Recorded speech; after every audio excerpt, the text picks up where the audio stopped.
Welcome to The Hidden Load for the educators and leaders in medicine who hold everyone up. We will tackle the hard topics and help you conquer your chaos and get to calm, all by starting to acknowledge and remove that hidden load. This podcast is a space for us to name the things that are common but not normal.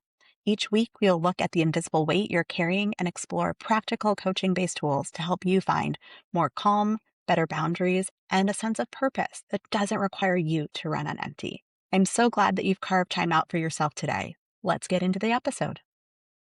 Welcome back to The Hidden Load. I am Dr. Santina or Tina Wheat. I am a family physician, an educator, and a career and life coach who's primarily dedicated to helping healthcare professionals who are trying to build meaningful careers without losing themselves in the process. And today, I want to talk about something that is quieter than workload. It's quieter than that inbox volume. It's quieter than the staffing shortages, and even quieter than that never-ending to-do list that most of us carry. But it is just as powerful. The question I want to talk about is this: whose version of success are you chasing?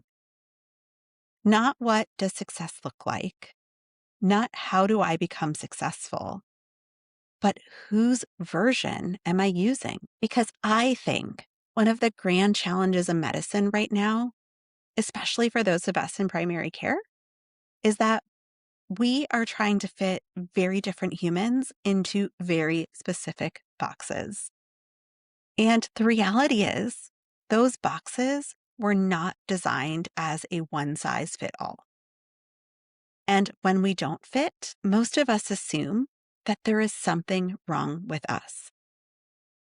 And we make this assumption instead of questioning the box. So today, I want to unpack the employed model and external metrics, what our trainees are actually seeing, why this actually contradicts everything that we know from education, why this makes innovation feel so hard right now, and what leadership actually looks like in this moment. So let's start by unpacking that structural shift, the shift to employment and external metrics. Now, more and more physicians are employed. And so that means that we are seeing fewer physicians in independent practice. That also means that ownership is much less visible to those who are entering medicine. And autonomy just looks different. And let's be real here. I am not romanticizing private practice. It is not something that I've ever done. And private practice has its own stressors, its own risks, and of course, its own financial instability. But what has undeniably shifted is this: we are seeing more individuals who are employed.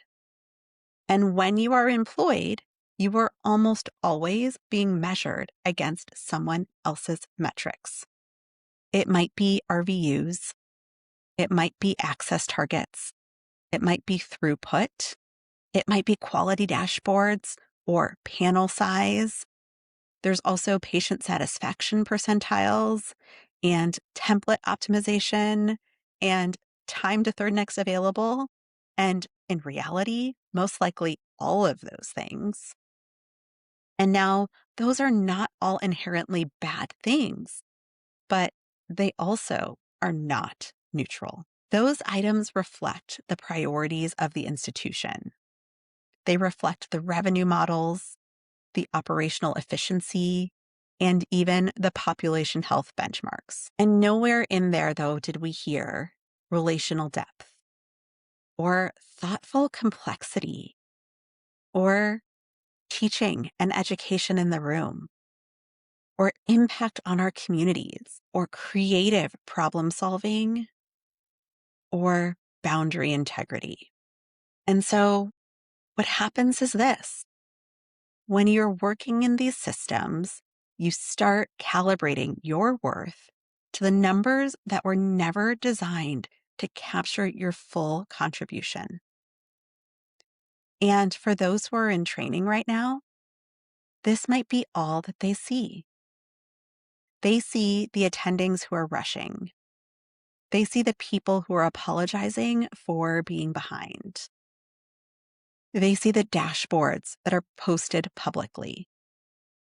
And they see the productivity compared. Our learners aren't necessarily seeing the physician who built a niche practice that brought them joy, or the educator who was able to completely redesign the curriculum, or the doctor who moved to part-time and was able to implement other strategies and was able to thrive.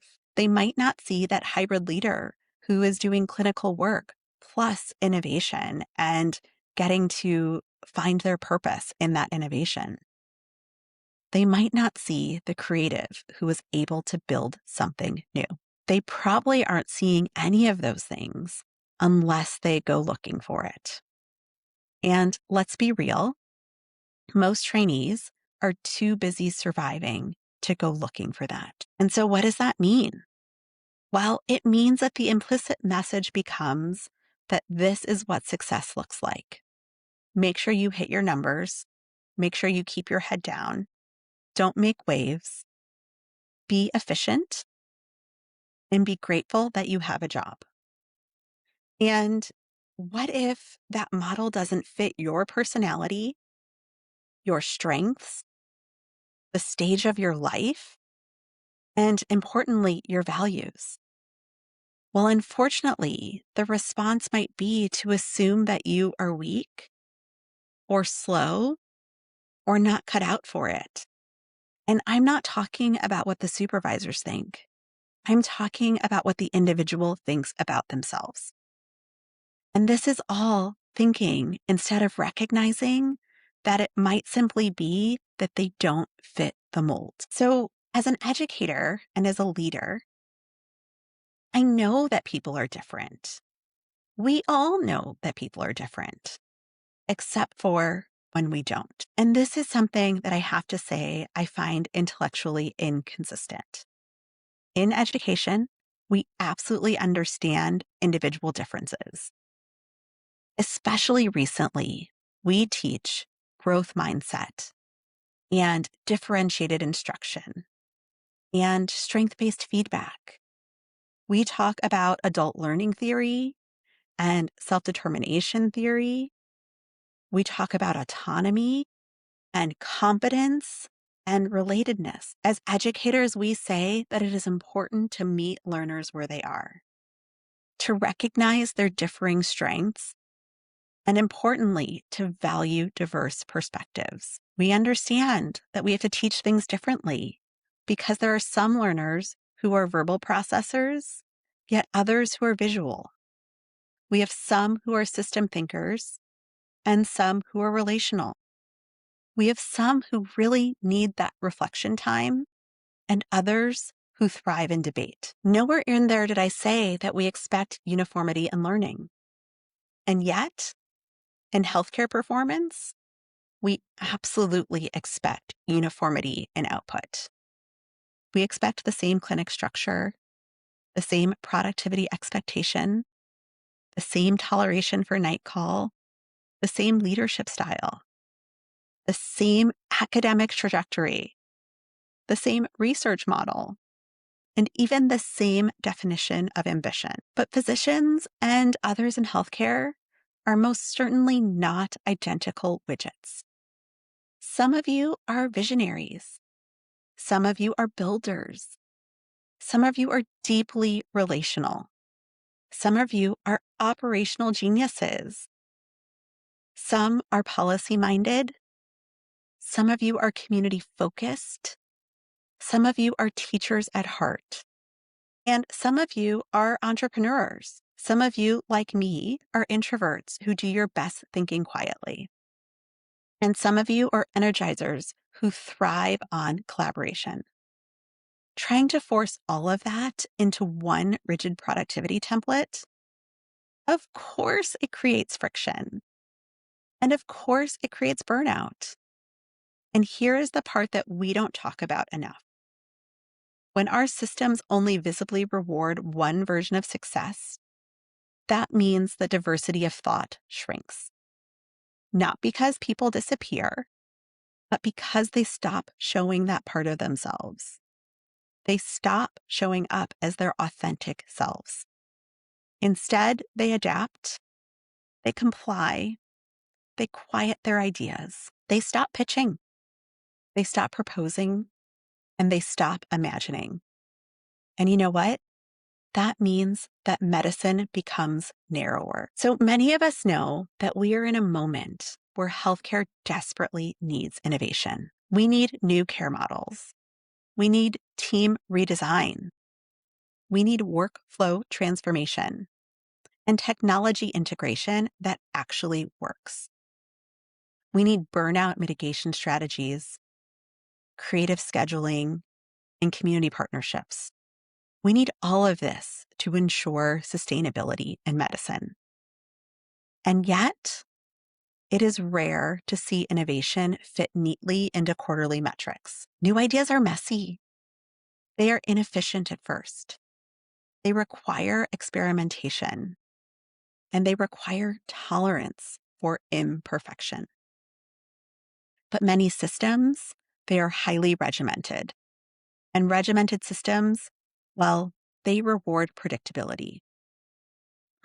So researchers might feel constrained because if an idea isn't immediately revenue generating, then it's harder to justify. Clinicians hesitate to pilot new workflows because it just might affect productivity. Educators feel pressure to stick to tradition because deviation definitely feels risky. And culturally, we are also at a tipping point.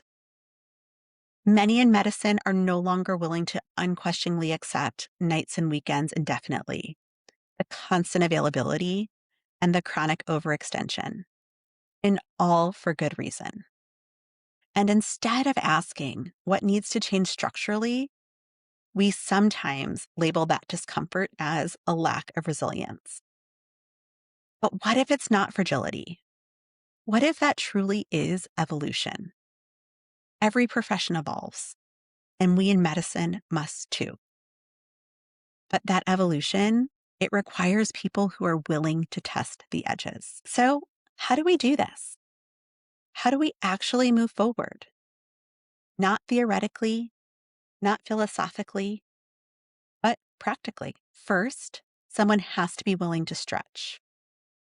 That stretch might mean proposing a different clinic model, requesting flexible FTE structures, creatively combining roles, being willing to start pilot projects, or building something small on the side. It might be saying no and holding a boundary against something that doesn't align. And it might be saying yes to something that's unconventional, even when they haven't seen others do it before. And here is the important part and why we are talking about this right now. It also requires that leaders inside the system are willing to support that stretch. Because innovation without support feels dangerous. And so if you are in leadership, I want you to ask yourself, am I rewarding only conformity? Or am I creating psychological safety for experimentation? Do my trainees see only one path? Or do they see options? Do I model boundaries? Or do I model martyrdom? Because the trainees are not listening to what we say. They are watching what we do and what we normalize. And modeling does not require perfection. It requires transparency. You can absolutely say, I tried this and I didn't work. Or I negotiated for this. Or I adjusted my FTE. I said no to that committee. I redesigned my clinic template. Or I struggled and I recalibrated. That gives the people who are watching their own permission. And here is another truth. If you overthink innovation, you are going to talk yourself out of it. That overthinking, it pulls you back to safety, back to the box, back to predictability. Sometimes you have to test it before you are fully confident that it'll work. That doesn't mean be reckless. It means be iterative. Small experiments, small pivots, small redesigns. That is how we get systems to change. Not always with one dramatic overhaul, but with the accumulated micro innovations. And so I want to bring this back to you. When you feel behind, when you feel like you're not enough, when you feel like everyone else is managing better, I want you to pause and I want you to ask yourself, whose version of success am I measuring myself against? Is it my version of success? Or is it the loudest version of success in the room? Was this metric designed to reflect my strengths? Or am I contorting myself to fit it? Now, if the answer is that you're contorting, that doesn't mean that you have to quit tomorrow. And it doesn't have to mean that you burn it all down. But it might mean that you redesign something small, that you ask a question, that you start a conversation, that you become willing to pilot a change, that you seek out a different model, or that you model something different for someone behind you. Medicine as a system and a culture will not evolve if everyone stays inside one narrow definition of success. And never forget that the next generation is watching. If this episode resonated, I want you to share it with a colleague or send it to a trainee that's been asking questions. Start a conversation in your department. And if you are personally feeling like the box that you are in no longer fits, then know that is exactly the kind of work that I can do. And please reach out. Because success should not require self-erasure. Because success should not require self-erasure. And medicine needs physicians and other healthcare workers who are fully, authentically themselves, not compressed versions of others. I look forward to seeing you next week. Thank you for listening to The Hidden Load. If today's conversation spoke to you, I would love for you to share it with a colleague who might need to hear it too. It's one of the simplest ways we can start shifting the culture of medicine together. And remember, your time spent reflecting here matters. You can earn free CME or CE credits for listening to today's episode through the Pinnacle app. You'll find that link in the show notes. If you are looking for one-on-one coaching support or want to dive deeper into the resources we discussed today, let's connect. You can find information on how to reach me in the show notes. And don't forget to hit subscribe so that you never miss an episode. And leave me a rating so that others can find me too. And take care of yourself because you deserve to be held up too. And I'll see you next time.